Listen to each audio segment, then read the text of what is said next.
Think I did it. I think we're good. Hi, everyone. I'm so happy to be here. I'm a little nervous because it's my first time doing this by myself. But I'm just going to make sure my Facebook is on. For some reason, every time I try to do lives on Facebook, I have to go in all the time and make it. So let's see. Hopefully it'll. Sorry, 1 second. Here we go. Edit privacy, public. There. Okay, I think I did it. Let's see. Hey, Jake. Thank you for coming. Nice to see you. Let's see. We have Stephanie. Hi, Stephanie. How are you? Thank you for being here, everyone. Hey, Emma. Nice to see you. Let's see. Everybody's greeting everybody. Ken. Hi, Ken. How are you? Anyway, so we're doing the first show, and I'm really nervous about it, but I'm excited. I'm going to start doing them on Mondays. We're going to have it at 3 p.m. Pacific Standard Time, and we'll see how that works and how that goes. I think schedule-wise, that should be the one that works for me, hopefully. And the first one that I wanted to do, I wanted to talk kind of about us, the reality and us being in a hologram, because I think that it explains kind of the nature of like our reality and what it is that we're doing, and helps us to also kind of be able to put things together so that we can determine what our connectedness or interconnectedness is to everything else, and how we utilize that in reality to expand and grow and to do things. So for me, I felt like it was like step one. So, this is going to be Sacred Sites, Multidimensional Me, and we're going to kind of go through all of these different aspects. Next week, I want to hit on parallel lives and just how that kind of thing works. And then, we'll go from there. You guys can let me know if this stuff is interesting to you, if you feel like this is something that you want to hear more about, or if you have any things that you want to talk about, any subjects, then let me know, and we'll go from there. So welcome everybody to my first episode. I'm Lisa, and we're going to talk about reality as a hologram. So I have some notes on here so I don't lose my way. And I want to explore how our universe may be interconnected, maybe an interconnected field of intelligence, and how that kind of, includes us, and how we're part of this field and how it works. And so it makes it easier for us to be able to draw from it, be able to connect with it, be able to get information from it. And I think that we'll be able to talk about how we can move beyond our five senses and how we can start tapping into like the multidimensional awareness that we can all have access to, and how you do that like today, not down the line when you have worked on something. So I hope you grabbed your tea. I've got my tea and my water too. And let's check this stuff out. Hopefully you guys are interested in that too. Oh, hey, how are you, Annette? Good to see you here. Everybody's greeting everybody.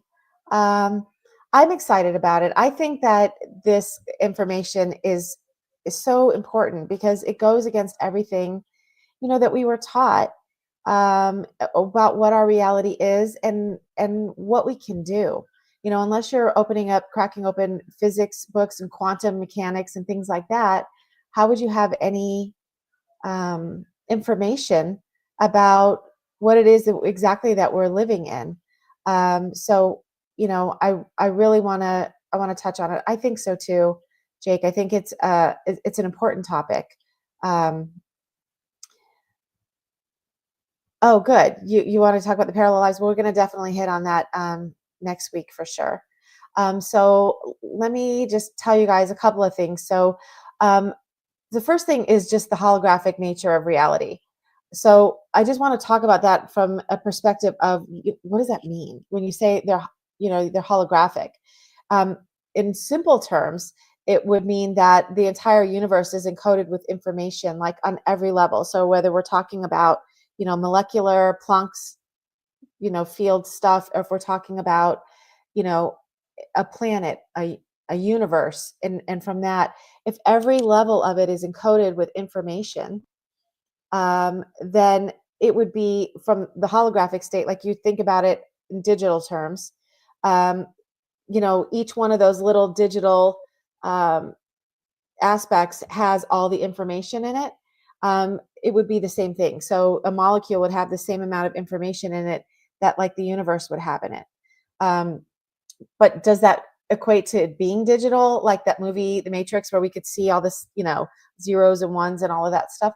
Not necessarily, um, because that information is more, it's more about the foundation of reality, not necessarily like digital code. So it's not like about ones and zeros, but it's more about it, because it could be like analog, where it's just information that's represented continuously. I know that sounds like it's a lot, but it's more like the energy of it, or you think of like voltage, and all of those things would have, information encoded in it. So that's kind of deep. But what I wanted to say really about it is it's more about the idea of everything having information and you can tap into it. And that's not just like esoteric. It's also, like theory, like quantum physics. And I was reading a book. I don't know if you guys have ever seen Vernon Wolfe. Um, he wrote a book, Holodynamics, and in Holodynamics, he was talking about this from more like a personal state of people, like what it is, and it describes how information patterns, which he called holodynes, exist within us, and it like influences our reality. So he kind of took two other concepts from other physicists, and he said that knowledge and memory exist like non-locally. So it's not like in your head. It was more like out in this like holographic field. And that means that like human consciousness isn't confined to your brain, but it's connected to like the greater, like the universal, like a universal connection, which would also would mean that that's like a universal intelligence. So it would be like, if you can imagine, like you're at a family gathering and a conversation starts, and something triggers you where you have like this old childhood wound that gets triggered. Instead of reacting, if you pause and you tuned in, the moment of awareness that you took that pause and decided not to just react on it, so you could kind of expand your perspective of what that is, and then maybe you decide like how you're going to deal with it. That act was you interacting with like the holographic field of consciousness. So, when you do that, because otherwise it would just be something that you'd have something, that would happen, it would hit you, you'd react. But the fact that you can kind of pull yourself back means that you're reacting with that field of consciousness. So that's kind of like the first thing that struck me when I was, reading that book and hearing about just kind of how the nature of that works. Oh, my Johnny's here. Hey, Johnny.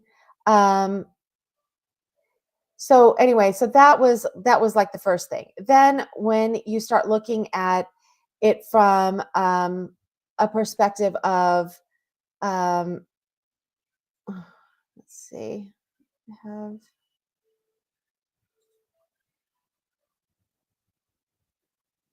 Okay.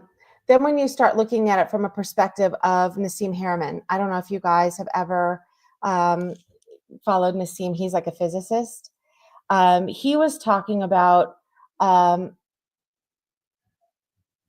like the mathematics behind it. So he was talking about how like everything, atoms, black holes, human consciousness are part of like one continuous like living field.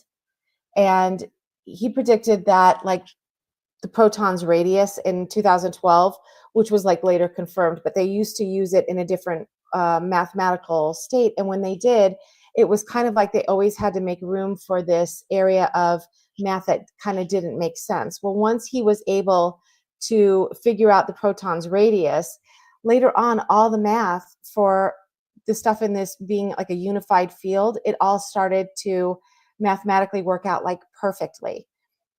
And what it just meant was that all the forces in the universe are interconnected, because once he could kind of change that one number and he could start using that same math sequence and everything else, all of a sudden they didn't have to leave room for this like part of it that they couldn't explain, that they would just call like,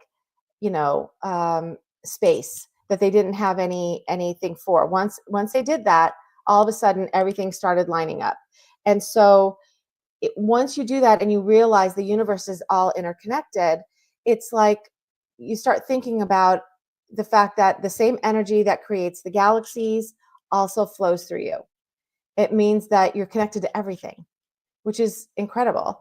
And Hermine discovered that the information contained within a single proton is proportional to the entire mass energy of the universe. So everything that's in that proton, all the energy information that's in that is also the same information that's within an entire universe. So if you're part of it and I'm part of that and all of those things, that means that we hold the same information. So just like a fragment of a hologram contains the whole image of that, when we were talking about like, that being like in if you look at like pixelations, they all have all of the information, and then you put it all together and it's in a digital situation, it would be like they'd all have the same information. So if every proton contains, the information blueprint of the entire universe, then consciousness itself is embedded in the entire structure of reality, which is kind of crazy. If you look at it from those terms, it's like we are part of that whole, thing that is the universe. And so it would make sense that as we're tapping in with psychic abilities, when we talk about clairaudience, clairvoyance, and all of that, why we can see, why we can hear, why we can get downloads and information. Oh, my Emma's on here too. Hey, Emma. She's at work. So anyway, yeah, that means that we all have that information, so we can all kind of tap into what exists out there and learn things beyond whatever it is that, we thought that we had. We're not these beings that are walking around in this 3D world and this is it, that this is all there is to us. We are part of, that whole infinite structure, which I found absolutely incredible. And not that it's some esoteric thing. It's like science. It's like literally science. And so there isn't really then any empty space, right? When they talk about like the vacuum of energy or the quantum field, it isn't empty. It's living. It's intelligent. It's an intelligent field, which to me was crazy because it's receiving all the information and it can distribute all of the information. So that gives, this whole like physical, non-physical reality. We would be the physical reality that holds a certain aspect of the intelligence, but then the field actually would be a non-physical aspect that holds the intelligence in reality as well. So I thought that was fascinating. And to Hermine, the universe is holographic in the sense that everything's connected through a fractal holographic structure. So all the scales. So that means the protons, the people, the planets, the galaxies, they all contain the same fundamental information. And he was able to mathematically validate the idea that the universe is conscious and that we as like sentient beings are part of that intelligence system. So why does that matter? Why would that matter to you? For you to know that you're not just living in a holographic reality, you are part of the hologram. You are the hologram. And by shifting your awareness to that, you can access more of the infinite intelligence because it's literally within you. It's in like every proton, every molecule of your being. I don't know. I found that fascinating. Do you guys think that's crazy? I think that's crazy. And it's not just theory. It's like really an invitation to explore your multidimensional nature. What do you guys think about that? I thought that that was absolutely incredible. Um, if every molecule of you is holding the information and intelligence that's there, um, you know, what can't you access? You literally can come up with, you know, all of the information that you seek. It's just a matter of you having the interest in wanting to look at it. Um, so, you know, I don't know. Am I frozen? Are you guys seeing me okay? Oh, it's okay for you. Okay. Um, anyway, I feel like, does Stephanie ask a question? Oh, plasma. Yeah, but plasma for sure, but also every aspect, every molecule. I mean, you're talking about Planck state intelligence, which is like minuscule, tinier, tinier, tinier than even a molecule would be. Um, I wanted to show you guys because I love Nassim Haramein. I don't know if you guys have ever seen him. I have like a really quick, I have 2 clips from him. I'm going to show you one of them. Let's see, share screen, because he explains things so eloquently. Let me see. Let's look at, because I should go to my bookmarks. Okay. So let me start this over. About the nature. It's a really important thing for people to have a realization about the nature of reality. Our body, the biology all around us have a common cause. There is a fundamental field at the source of creation. I've been working on unifying all this for 35 years, from the scales of the cosmology to the scales of quantum mechanics, which currently is fractured in our physics. And that's a big problem. If you access this, all of a sudden you realize the infinite nature of your existence, the incredible potential that you hold. We've called intuition as almost a derogatory word, where in fact intuition is the most valuable. It's like the universe is talking to you, and are you listening? There's a really bright future for humanity if we are able to bring this level of information out. It's a really important thing for people to have. So that's the first one. So I don't know. What do you guys think about that? I mean, you're talking about the fact that even your intuition is the way that this intelligence that is the universe is speaking to you and trying to communicate with you. And most of us chalk that up, you know, as to something that you really don't pay attention to. People kind of have gotten to a point, I think, where everyone was so much more analytical in the way that they processed and the way that they thought about things. But, you know, it's to recognize that, you know, it's one of our strengths. It's one of the things that we um, should call on for, you know, answers, and to be able to do that um, is kind of phenomenal. What do you guys think? Okay, Johnny said I'm okay here.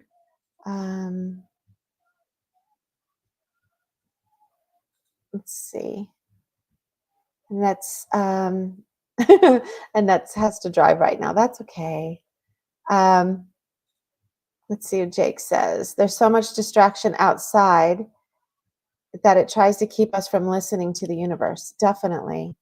And, you know, it would even go further to say that if we were able to have the understanding that we can tap into that, and that literally any portion of the information that you want to get, because there's no difference between here or some other side of the universe, really, when it comes to, which they've proven by quantum entanglement, right? Things are entangled. And since we're all interconnected, if you wanted to, in theory, you could tap into where your galactic family comes from, where these other lives or parallel lives of you exist. These are all things that should be able to be accessed through the intelligence of the universe and the fact that we're all part of this same um,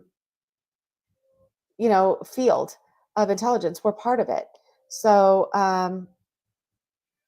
it's kind of it's interesting.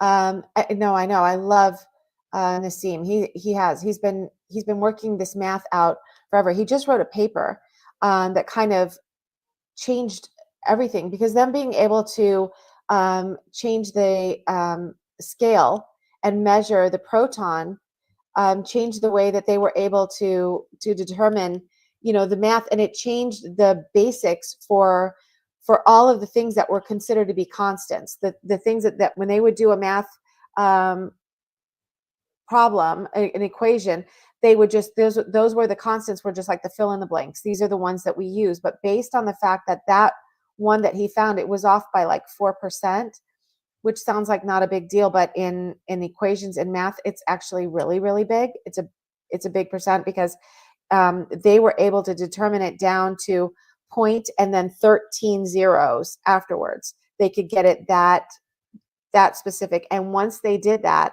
it unlocked all of these numbers, and they were able to determine that everything kind of worked out. It changed black holes for them. It changed how the universe is structured. Gravity. It changed gravity for them. And it made everything in our universe look a lot different. But it also proved that there is this free energy that's out there, available, abundant, and we can utilize it. So it's really interesting. It is part of having to use your discernment to see what kind of comes through and to understand. But I think one of the most important aspects of that, for me anyway, Stephanie, was to not judge it when it comes in, because it's really easy to second guess yourself and allow your mind to come in and start analyzing it. But whether it's a picture, a word, a thought that you have, just jot it down and just sit with it. Don't decide that you have to make up your mind about any of it. Just allow it to be there, and see what the next thing is that brings in. Yeah, that's exactly right. That's why past lives and future lives can affect us here, because it's the entanglement aspect of it. And other people lives can affect us here. And even I was thinking about, when they were talking about if there's these other beings and galactic beings all over the place, and people would say, oh, everybody's here right now as we're going through our ascension or whatever. There were times a few years ago when I was listening to that, and I was like, why would they be here? Why would they care what's going on our little planet and what's our little thing is? And people would say, oh, because they're related to us, or because some of the beings from there incarnated here or whatever. And I was like, I know, but to like really, I don't know, dive into that extent. But when you think about it, when it comes down to it all being part of the same field, plus quantum entanglement, it would make sense that they were here, because whatever was going on here would affect them too, right? And I'm sure that in that situation, if that was the case, it would make sense that that they would kind of want to know what's going on. You do second guess. I know. Well, it's hard not to, because it's so different than the way that we were raised and how we've been taught to live about and think about reality and what reality is. 5 years ago, if somebody would have told me that I would be doing sessions and I would be seeing people with, past lives or any of that, I would have laughed. I would have been like, okay, like after I did, I don't know, mushrooms or something. It wouldn't have been something, I guess it was more than 5 years now. It's been 5 years, but you know what I mean? But the thing is that you just have to allow for the information to come in, and then you just don't have to make up your mind about what you think about it at that time. Just kind of like suspend disbelief and allow what comes in to come in and sit with it. It's not always going to be 100% right, or you could misinterpret what you're looking at first, but the clarity will come if you just kind of stay with it and you allow yourself to think about it and not have to make up your mind about what it means, to you, for you. You second guess yourself too, honey. It's hard. It's hard not to. It's a process. We're a central part of the universe. They need us to succeed. Yeah, that's what they say. And, also they talk about that from our DNA perspective, right? That we are holding all of this stuff. See, John saying, since we're such special beings that are on Earth, now we have massive power, and the implications are we can now affect many things through entanglement. Yeah. And they can affect us too, even though we don't maybe recognize it to be that. We don't understand, how that is, because we're just kind of broadening our ability to understand the expansion of how this stuff all works. But I'm excited about the science of it and to understand it, because when you talk about it on those terms from people who are either very religious or they don't believe in anything, like atheist type of people or things like that, when you talk about it from that perspective with those people, it's hard sometimes to understand from a perspective, because they look at it like woo woo spiritual stuff that is silly and all of that. But if you can put quantum physics behind it, if you can put mathematical theory behind it, it's kind of hard to discount it anymore. I mean, unless you're, a moron. I mean, I don't know. Like, why would you do that? If there's like math and physics that kind of back it up, it's kind of hard to argue it anymore. And Stephanie says, I've believed in past lives since I was 16. I'm still learning to trust. Yeah, it's not that I never, even as a Catholic, when I was kind of growing up, it's not that I didn't believe in past lives. I wasn't sure, even though I know it kind of conflicted with my Catholic upbringing. I still didn't discount it. And I believe that it was probably possible or plausible. I don't know that I thought that it happened to everyone. And I don't know that I thought it happened with the frequency that I believe it does now. That maybe if, I don't know, you had a life and it didn't come out the right way or whatever, maybe somebody will let you come back and try to do it again, kind of a thing. Or if you were a very high level person, that maybe you could come back because you could be helpful to other people or something like that, is probably how I was processing it. And now I just strongly believe, like I know many of you do, that it is, something that you actually do all the time. It's kind of like what our souls do. So I think it's more about that now. For me anyway. I don't know. What do you guys think?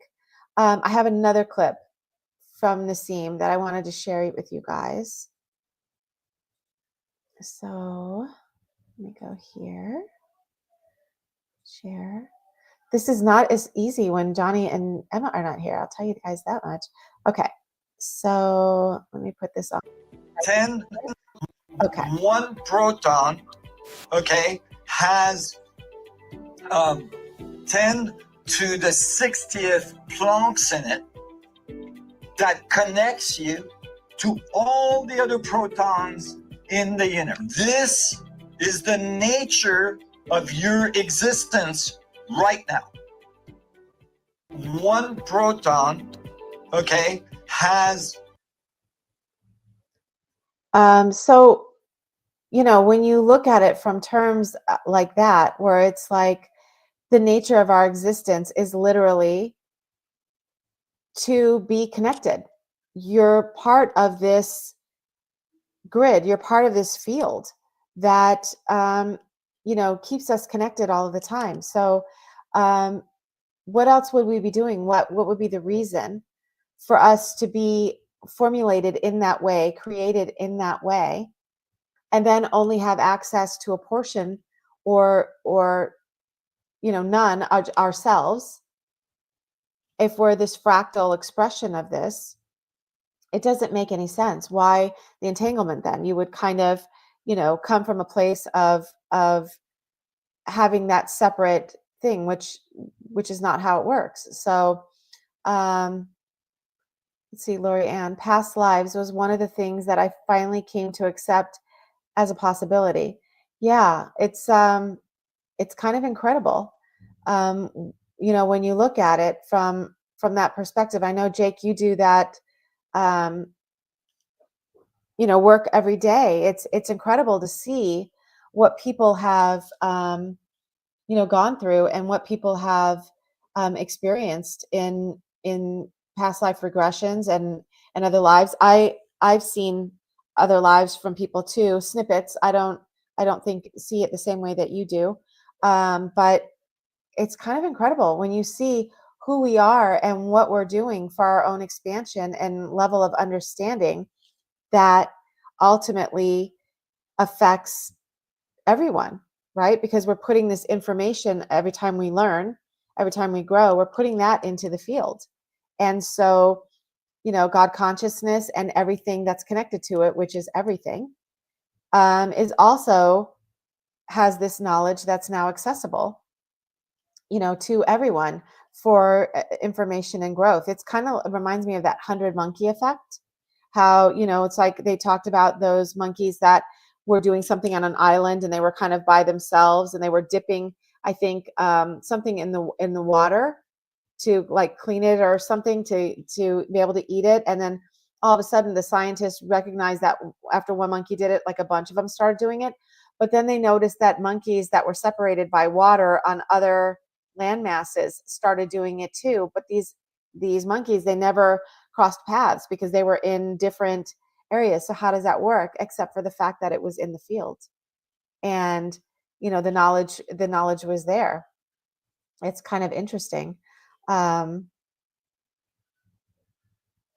you've had so many lives on this planet, yeah. Um, it's it's crazy. I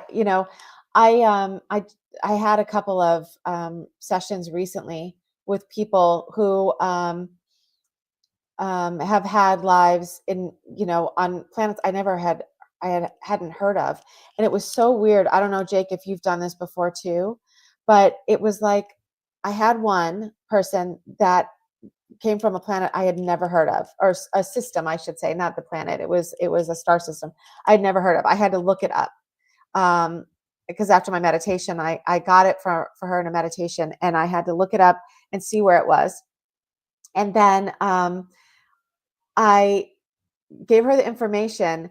Do you know, like 2 people later, they had the same one that I had never heard of, seen anything, and the person had it. And so now here we are. I don't know. It's probably been 2 weeks, maybe 3 weeks.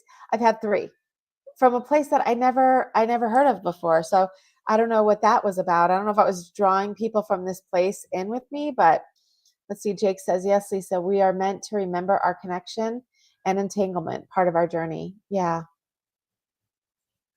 And then he's saying, it's so fascinating, incredible to see the lives we've lived and the experiences we've worked through. Yeah, and it's interesting to see because I think you see that there's a lot of times where it looks like we're learning from all aspects of that situation, whatever that situation is, or however we've come to find ourselves trying to learn or grow on something. We've probably played both roles, or if there's more than one role to play in that situation, we've probably been all of them, just so that we have a full understanding and can grow from that and expand from it. So it's really interesting. Yeah, that's true. I saw John's twice. With John, I saw lives that he had lived, but they were kind of like overlaid over him. One time we were in our living room. I might have put this in my book. One time we were in the living room, and he was talking. He was telling me something about a football game that he was watching, and he was motioning with his hand, and he was like kind of saying like how things he was doing that, and all of a sudden, I saw this aspect of him like on a ship, and he was explaining something. There were these people that were like all around him. There were these, it almost looked like glass windows, but when you looked right at them, they were actually screens, but you could see through them. So it was like you'd have to be looking straight at them to see them. Otherwise, you could see right through them. And he was like on the ship, and he was like a commander, and he was explaining something to people, but he was motioning the exact same way with his hands. And I was just like looking at him, and I was going, John, John, John. And I was like trying to get it out to tell him. And he was like, going on with his, and he was like, what? And I was started telling him what I was looking at, like while it was happening. It was crazy. And then another time I saw him, and he literally had this huge angel that was probably, John is like 6 foot tall.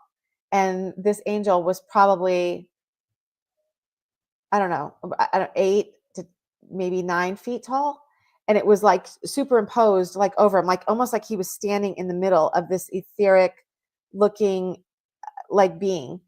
And all of a sudden it was like these like wings kind of came around and like were like hugging like from the front of him. And I realized that that was an aspect of him as well. So it was crazy. I saw that twice. It was crazy. Yeah, the 100 monkey effect. I think so. Um, the programming against accepting past lives for me was a matter of separation from religion, family, and other strongholds. Yeah, yeah, that's the hard part, because it's almost like you don't realize that you're living within the box of a belief system, because it's something that, like, especially for me with my religion, was a comfort. It was something that made sense.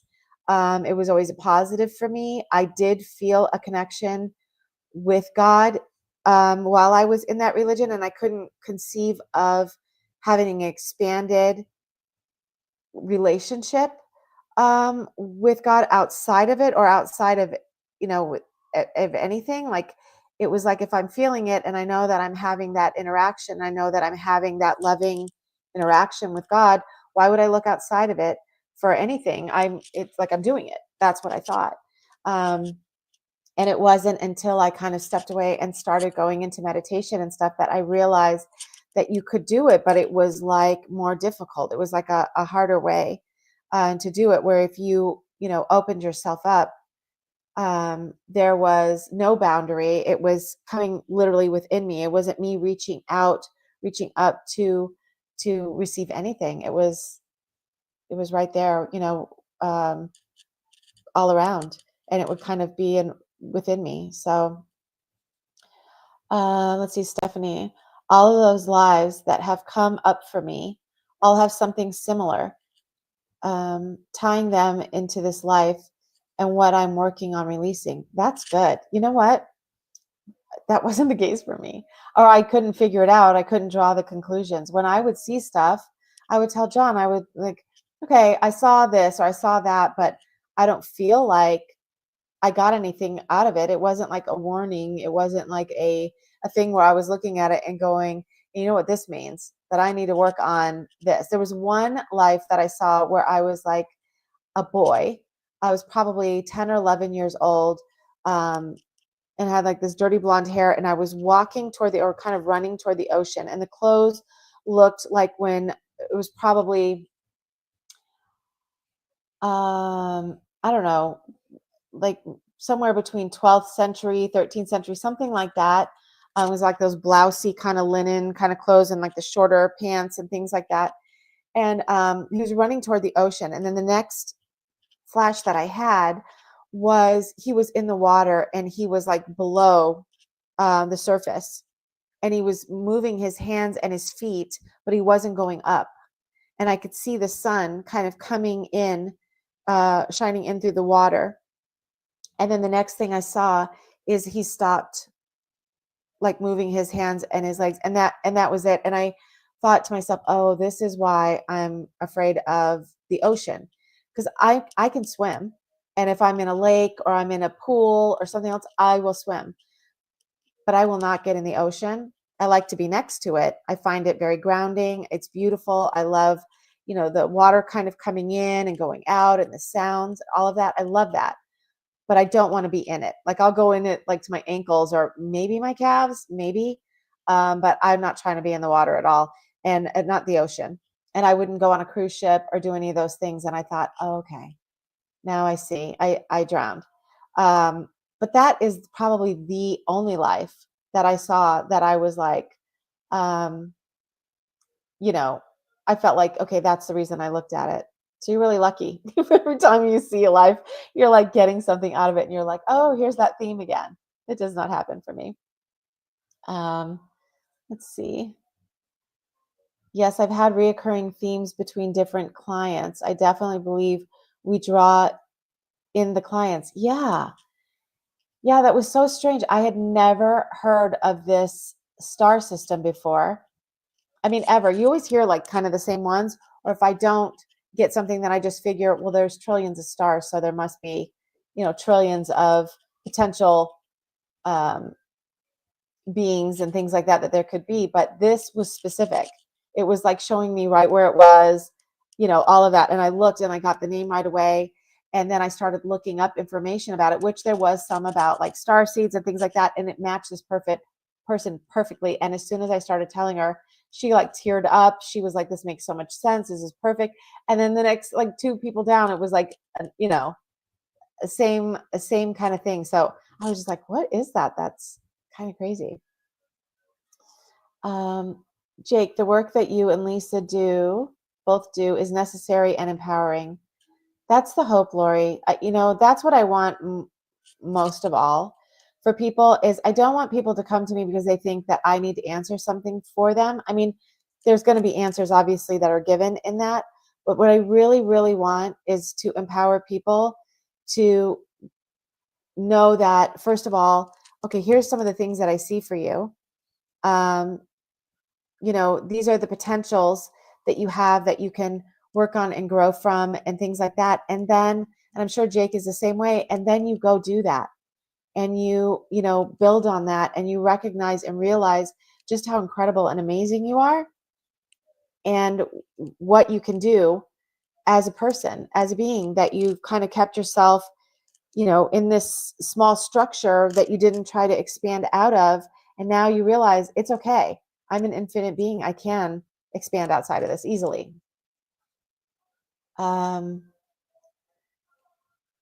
Yeah, that's, I hope so. Connecting dots is an important part of it. So I'm happy to hear that because that's what I really, really want is for people to be able to understand just how incredible you are. Yeah. Yeah. You know what? Okay, so that's funny that you say that, a hilarious one. It's true. He was like the aspect of him. There was another meditation that I did where I saw him as like this angel. He was like um, with like archangels, and I was just like, wow, okay. Like he's something. I think he's part of like this angel guard or these like warrior kind of um, angels in this like angelic realm, and he like fights and stuff for like good, which made sense for him because he always had these dreams where he was like trying to be pulled for like a negative, but he fought it and he was like positive, and all of these things. And he always said Archangel Michael was his boy, and he didn't have any reason to do that. But I started seeing this. So as I was seeing these things, he started sharing this stuff with me. But anyway, one time I was like following him to something, and he was like, this is because he was like, this is where I am most of the time. This is my preference. This is what I prefer. And I was looking around. I was like, I don't see anything because like I can't see anything. It was like this angelic realm, this like ethereal angelic realm. And then he kind of flew down like over me like Superman and kind of like came down. But he was like teasing me and, had this like jovialness to him, to himself when he was doing that. And I was thinking, why am I surprised? I'm not surprised at all that he'd be like busting my chops, even though he's, an angel. And you think that he'd be like all love and light. No, he was like jokey and silly and teasing me. Lori says, yes, Jake, frequency matches make the world go round. That's so true. Totally agree, Lori Ann. It's important work for sure. We are all called to play our part in our ways. Yeah.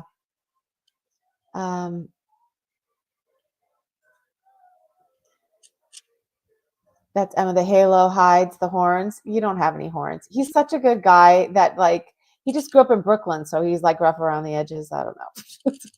I liked it when I first met him. I was just like, oh, he's like a guy's guy like that. And now he drives me crazy.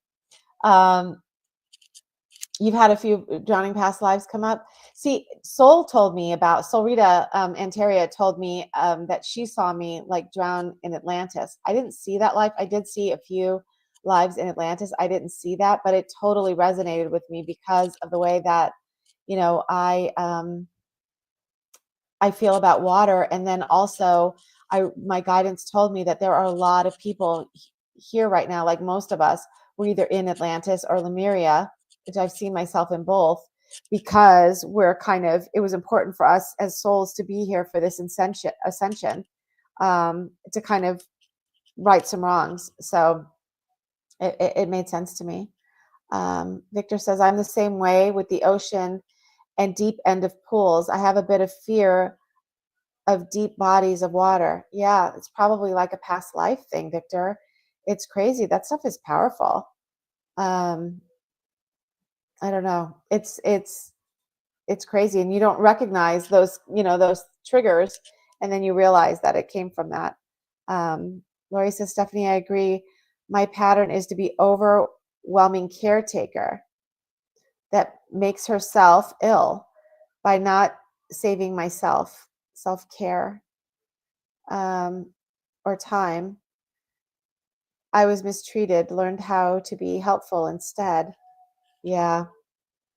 It's funny, you carry these things, and this is how these things kind of come out with us, and we don't recognize it to be the reason, but they come from another aspect of ourselves. So when we talk about seeing beyond the five senses, if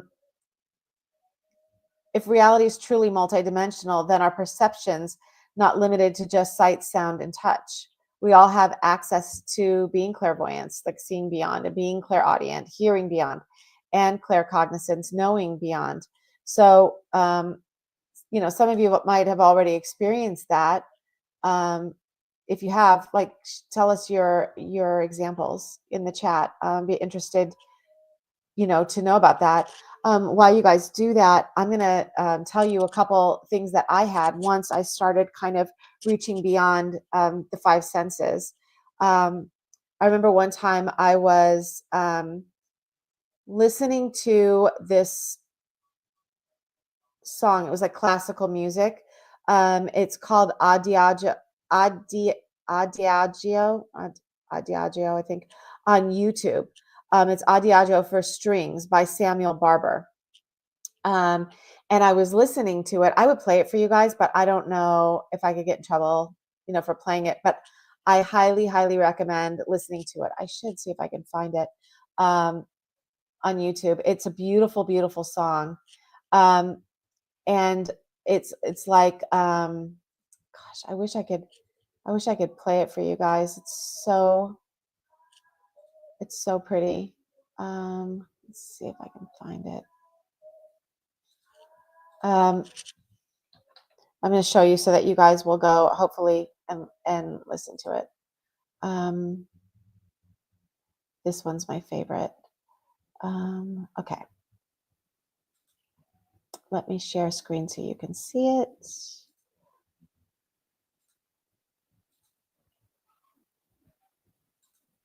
Okay. There you go. So this one is beautiful. The Vienna Philharmonic does it. And this is actually the one I was listening to at the time. If you are so inclined, you can listen to it. This one, it was made by YouTube, so I don't think that I would get in trouble for showing it, but I just really feel like it doesn't have the breadth and depth of listening to this one. So if you can listen to one, this is the one I strongly suggest that you listen to. If you want to hear it, it's absolutely breathtakingly beautiful. But anyway, to get back to my story, I was listening to that, um, and I was like cleaning the stove. And it seems like whenever I do like mundane things, that's when I'm awake and I'm not meditating. Those are the times that something can kind of come in. And suddenly I saw my stepfather, and he was like conducting a symphony. And it looked like it was like the classical period, because the building, the people, the clothes that they were wearing, he was had like one of those powdered wigs on. It was like that whole scene. And I was looking at him from like this other place, this other time. And he was like really into it, like the emotion of it and all of that. And I remember afterwards thinking like, oh my God, he does love classical music. And he was kind of like a rock kind of, person. He wasn't really into that, but he did love that stuff. And it made me think like, wow, okay. So that was like one of the first meditation or non-meditation visuals that I saw. Um, and then that was kind of like with sight. Another time it was with scent. I had just purchased like frankincense and myrrh, um, for the first time ever. And I had heard about like the benefits of them for like, your skin, like what it will do for like fine lines and wrinkles and things like that. So I got it, and I had just gotten out of the bath, and I was like applying the oils with like an oil carrier oil with it. And as soon as I smelled them, I got this like sense of deja vu, and I realized that I had smelled these before. I thought that to myself. I was like, I've smelled these before. And then all of a sudden, I was looking at myself in ancient Egypt. There was like this big stone bath, and there was like water in it, and there was like these flower petals floating on it. And the walls like were painted, not like pictures that are like framed, but that's like the actual walls were painted with like all this beautiful like art. And there was like this stone opening where it was like this window, and the oils and stuff were floating in that water with the flower petals. And it was like stepping through time. It was like this experience of me seeing me and another aspect of myself in like ancient Egypt. So it was kind of incredible. um and those were the first times that I could think of like a smell brought something on. And then the other one, I had one with my mother-in-law. When I saw her, I've spoken about some of the other shows, and then that one of my stepdad. And it was something that triggered it, something that brought it on. Not with my mother-in-law. My mother-in-law, it just kind of happened when I was cleaning. But my stepdad, I think it was that song, even though it comes from like Italy and it wasn't that old, but I think it was just that classical music. Listening to it while I was doing something mundane just kind of brought all that up for me. Um, I don't know. It was pretty incredible. Did you guys ever have anything like that before? Let's see. This is sometimes we're just shown things that are curiosities. Depends on the message. Yeah. What's this one? It took a while to figure out. I did a lot of meditation and hypnotherapy, also tarot and oracle pulls after I got information. Yeah, that's a good idea. I don't always do that. Sometimes I do pull tarot for myself. And Emma makes me pull it for her almost every day. If I haven't pulled it for her in like 2 or 3 days, and she gets like so upset with me. Um, 'Cause I don't always have time. But I also like to do the pendulum. That's kind of cool too. In Indonesia, the crocs turn upside down and stick their arms out of the water. It looks like a kid drowning. They learned humans will try to save the kid, and then they eat them. Oh, okay, that's super random, but that's also kind of cool. Thank you, Johnny. That's crazy. Let's see. That's great that you were able to learn that, Lorianne. Um, let's see. That's a great way to be. Uplift everyone instead of glorifying yourself. Ah, thank you, honey. Um, I'm pretty sure Mason Jupiter had a show telling us many angels had reincarnated at this time. Yeah, I know that I saw John and I saw my son Nick, who's a soldier now, which is really funny. I saw him as almost like a Greek kind of soldier, like that real stereotypical kind of with the helmet that kind of goes up and all of that stuff. I kind of saw that, and then I saw him as an angel standing right next to John. And their wings, by the way, did not look like feathers. It looked like electricity kind of blowing backwards, which I found really interesting. But it was coming off of them in such a way that when I saw it, I was like, oh my gosh, I can see why people think that there were wings. But it was really just energy, like literally blowing off of them. So it looked really interesting. Um, we balance each other so beautiful. That's what I tell myself all the time. I don't know. He probably thinks so too. Thank you. You think you drowned in Atlantis too, Victor? Yeah, I think there was like, a lot to that. It was probably that big, um, flood that they talk about. And I don't know, you think you drowned in Atlantis too. Wow. Um, you almost died in this life in the ocean. I wasn't in the ocean, but one time we had this place here. It was on the strip when I was a kid. It was called Wet and Wild, and it was this huge water park. And they had this wave pool, and it got to the point where it was like super, super deep. I want to say it was, I don't know, 10, 12 feet. But when the oceans would, when the currents would start to happen and the waves would come in, it would, it was really, really strong. And I was over there and it was getting like overwhelming for me. So I was going to the side where there was a ladder. Well, there was a kid that was much smaller than me. I was probably, I don't know, 13 or 12 at the time. And this kid was probably 9, and he was struggling to get up the ladder, and he was right in front of me. I was waiting for him, but as I was waiting for him, it just kept coming down on my head and kept coming down on my head, and I could feel I was getting like really weak trying to, but he kind of stopped midway on the ladder because he was just trying to catch his breath and trying to get himself the strength to pull himself the rest of the way up. Meanwhile, I'm like drowning underneath him. Um, but I understood. It's not like I was upset because I was feeling the same way, but I was just looking at him like, please go. I couldn't even talk. I couldn't even tell him, like, please keep going up the ladder. And finally, a lifeguard came and was like, come on, move. She's got to come up there. It took every ounce of strength I had to pull myself up because I just felt so weakened because I couldn't breathe. And just going that long with just trying to maintain myself, it was really scary. I think I almost drowned too. Like a couple more moments, and I probably would have been in big trouble with that. Um, Past life regression, yeah, that's why people go a lot of times, right? Is for those fears and trying to clear that out. Um, oh, thanks, honey. I balance him out. He says, guys. Um, you do too with me because I can be very like almost stoic, and I get misread all the time because especially when I was younger, I have a heart. I will give you the shirt off my back, but I'm reserved. And especially when I was younger, I didn't give myself out to like a lot of people. I could work with people for years and they didn't know my personal situation because I would only talk to them about work based things. But it was really just because I had at the time like 4 little kids. I was like exhausted and I had such a huge family that I just felt like I was reserving all my energy for that and not really to get to know people.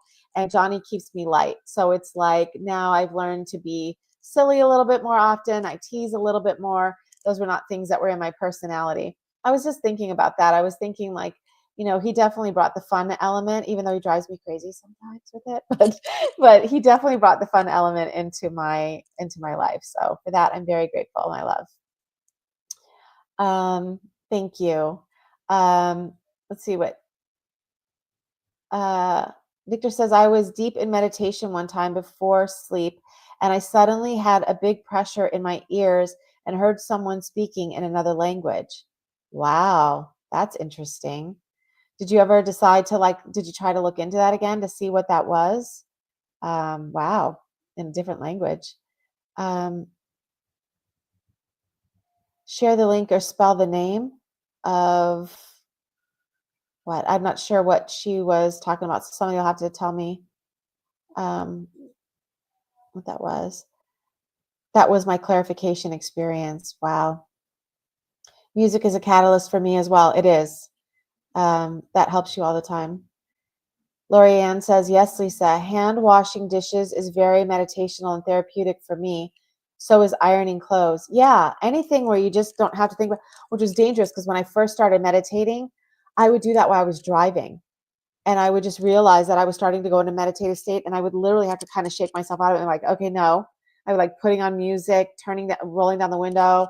I was like, I can't do this right now. It was like dangerous, but I would. It was like all of a sudden I would just like roll into it when you go on autopilot.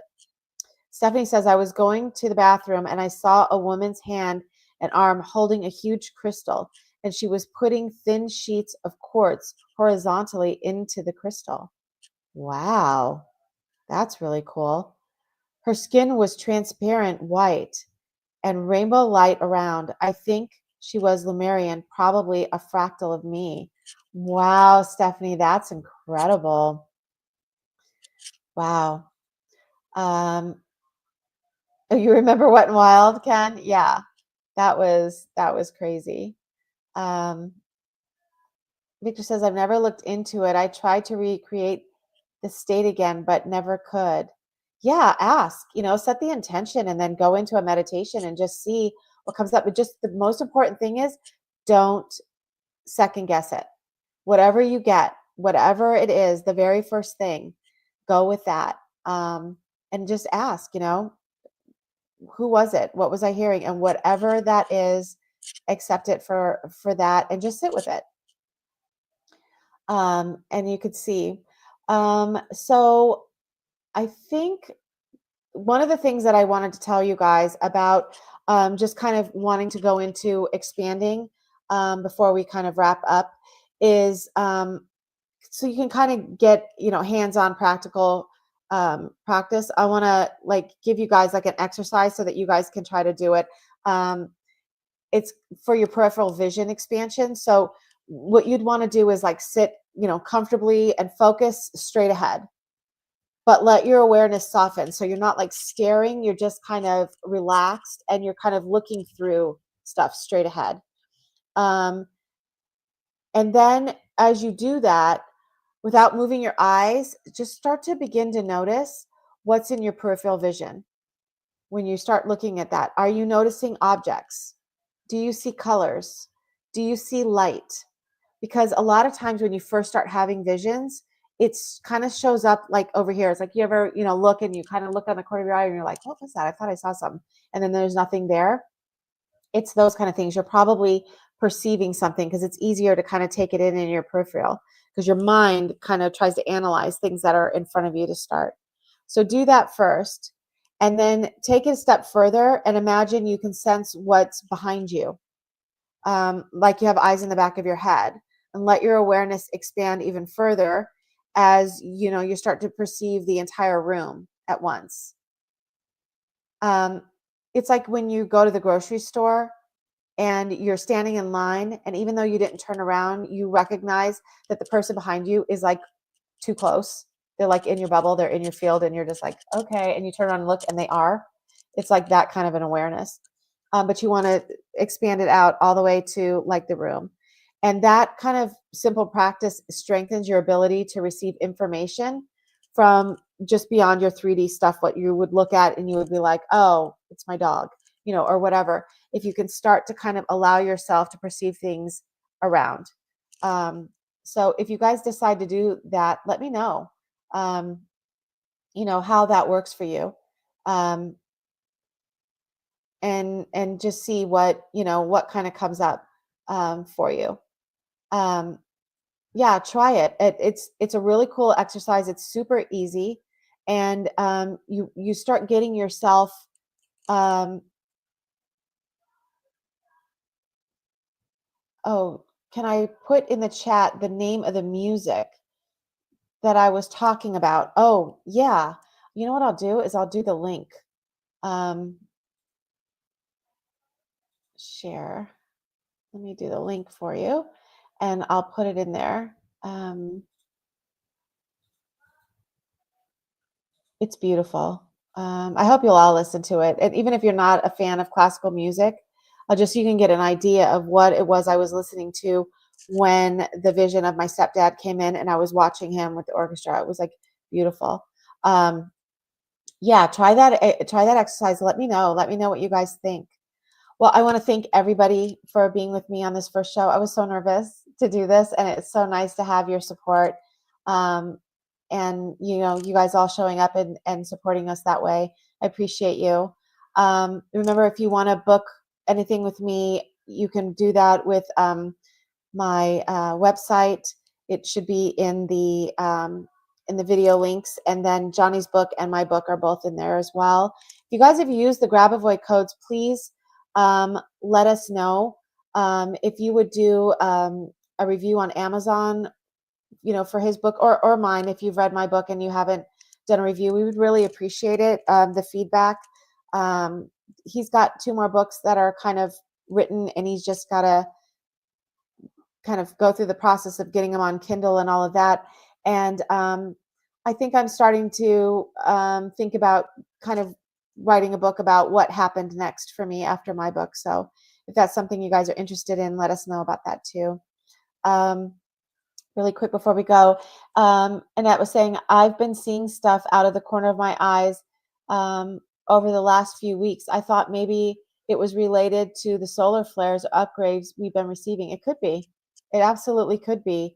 And just your ability to perceive, growing. Thank you, Emma. I appreciate it. Thank you, Ken. Thank you, Stephanie. Everybody, for being here. I really appreciate it. And I will talk to you guys again in a week. I will be back here Monday at 3 p.m. Pacific time. Until then, I hope everybody has a beautiful week. And hopefully we'll see you on Johnny's show Wednesday at 10 a.m. in the morning Pacific. And then we'll see you guys again on Sunday for our hangout. We're probably going to have to move it to a 6 o'clock time on Pacific Standard, because every time we try to have it earlier, it seems a little harder. If we can shoot for 4, I'd like to, but if not, it will definitely be by 6 on Sundays. All right, everyone, sending you lots of love, and I will see you guys again soon. Thank you.